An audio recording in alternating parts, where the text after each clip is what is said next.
Brian hit me up. He said, why don't we see Dabo's name on the hot seat, even though he's having a worse season than some coaches who have been fired? Well, I think the easy answer there, Brian, is he's built up a lifetime's worth of equity at Clemson because he's won championships there, and he's got a 183-52 record, and he's been at Clemson 18 total seasons. Like, Dabo Swinney's a lifer. Well, not quite a lifer, but Dabo's got a mountain of equity. I mean, he's been well-equipped to suffer some down years. And this is the first really big down year. Like, they may not make a bowl this year. That's how bad it's been. They're 3-5 right now. Now, Dabo, genius. Dabo's always 5 steps ahead of the room. Dabo lost Saturday to Duke, 46-45. He marinated on it Sunday, and he shows up Monday, and he did what any smart coach would do. He spent 10 minutes at his press conference excoriating officiating in college football because everybody agrees officiating sucks in this sport right now. And all of a sudden, everyone's agreeing with Dabo, and you're like, what? Wait a second. Shouldn't that press conference have been spent with him defending himself and people questioning his job security? And instead, Dabo's got everyone with a torch in one hand and a pitchfork in the other one. We're ready to go after officiating. There's not going to be hot seat talk with him. That's not the way it would happen.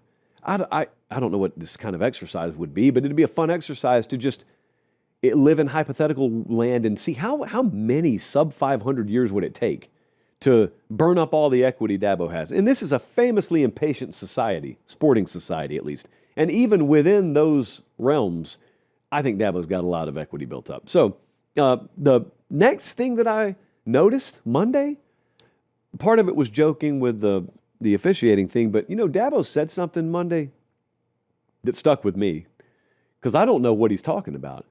I'm going to paraphrase this. He was talking about his instincts, and he said, one of the things I've got to do is I got to kind of get back to following my instincts, trusting my instincts. That's what's really made this place great. I've been able to trust my instincts, and I've gotten away from that a little bit, and I've listened to too many people. And he refused to get into specifics, so we're left to wonder what he's talking about. And I am doing that. I'm wondering what he's talking about. What pivot have they made?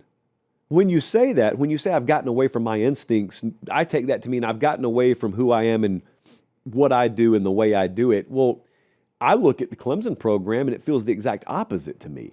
I look at the Clemson program and in the past, he's promoted from within and it's burned him. And he's refused to start using the portal more, and it's burned him. And there hasn't been a huge infusion of new ideas in there. And again, that's a very, very broad statement. I'm not saying they haven't tried anything new, or they haven't hired anyone new, or they've never used the portal. But at the very least, they've slightly dipped their toes into those waters as opposed to diving in. Which I'm not saying is right or wrong. I'm just saying it's felt like they've stuck very close to Dabo Swinney's instincts as of late. So I'm really wondering, open-ended, if anyone wants to offer a suggestion, what he's talking about. But the other part is, what are the changes he's going to make? If you talk that way, then I assume, all right, well, you're taking the steering wheel and you're going to turn it a little bit. What is it you're going to do? Because there's no way he looks around and says, yeah, I like the direction we're going. No way. Now, he doesn't owe you an explanation or me an explanation. But he owes himself an explanation. He owes his program one, his kids one, his players, and who knows, maybe his children, I don't know. But I really just wonder what kind of changes he looks at when this season is done and the curtain falls and it's Dabo Swinney assessing Clemson football and Dabo assessing Dabo. What has to change? Or, put another way, we'll get back to the video 1 second. Do me one quick favor, look down. Make sure you're subscribed. Most of you are. If you're not, please do so. It's the way we keep the channel free, we keep the videos coming, and we get to do college football year-round as God intended. All right, as promised, back to the video. Which lanes do you need to course correct in by getting back to what you do instinctively? That's it's a multi-million-dollar question, actually. Now, I'll tell you my feel. I don't think Clemson football will ever be what it was, again, under Dabo. And that's okay, because everything has a natural shelf life. So he is one of the greatest to ever do it. He's a first-ballot Hall of Famer. He is what Clemson football will be remembered for. He's the face of that program. My generation and moving forward, when we were born, we thought something different about that Tiger Paw than we will think today and moving forward. I mean, that's huge. That means someone came along and made themselves the historical face of a program. That doesn't happen very often. So we have witnessed that. So he's been phenomenal. It's been a phenomenal run. I think Dabo Swinney at his best moving forward is good enough to have Clemson be pretty good. I just don't know. Unless there's fundamental change about that place, I don't know if they're ever going to be in the mix to be a championship contender again. I know he says otherwise. And who knows? Maybe he's right and I'm wrong. I think most of you probably feel the way I do. Most of you probably, if you look throughout history and you've seen a natural rise and then an arc and then fall on the back end, there's rarely a second arc. We look at the win-loss records on your screen right now. We did this the other night. I read this to you. Just the amount of losses per year. I'm going to start in 2018, 0 losses, then 1 loss, then 2 losses, then 3, then 3, then 4, then 4, then 5 so far, maybe with more to come. It's not like this is a blip. What it is a slow decline. It's clear as day. It's almost perfectly linear. It's clear as day. So, some people say, oh man, Dabo was nothing without great quarterbacks. Okay, but he recruited the great quarterbacks. They developed them. He gets full credit for that. Who in the world would have won without their best players? Saban won because he got a bunch of great players. What do you say? Well, without those great players, Nick Saban wouldn't have been. That's stupid. Just like it's stupid for people to try and undercut Dabo's accomplishments. But you lose great players. You lose guys like Brent Venables.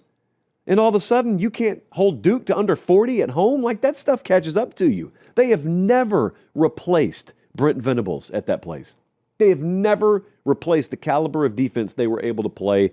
They have never restocked the shelves with elite wide receiver play like they had. They have not had elite quarterback play there. And it's not one thing. It's multiple things that for them to return to what they were, that have to get back to, and I don't know that that's happening.